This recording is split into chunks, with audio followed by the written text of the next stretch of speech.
ওই যে বলে না, সময় খারাপ হলে চারিদিক থেকেই খারাপ হয়, বিপদ কখনো বলে কয়ে আসে না। একদম সেটা আমি হাড়ে হাড়ে বুঝতে পারছি।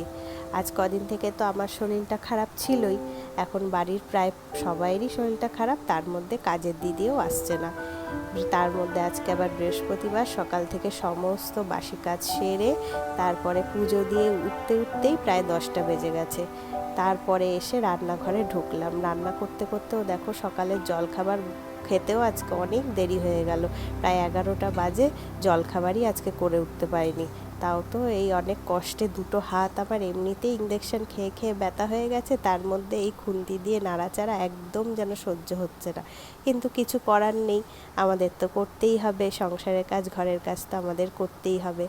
আমাদের ব্যথা বেদনা এইসব নিয়েই চলতে হবে, কিছু তো করার নেই। সকালবেলা আজকে বেশি কিছু করতে পারিনি, 11টা বেজে গেছে। এর মধ্যেই রুটি করলাম আর একটু আলু কুমড়ো দিয়ে তরকারি, আর সাথে আম কেটে দিলাম। আচ্ছা, 80টা হলে টাটা।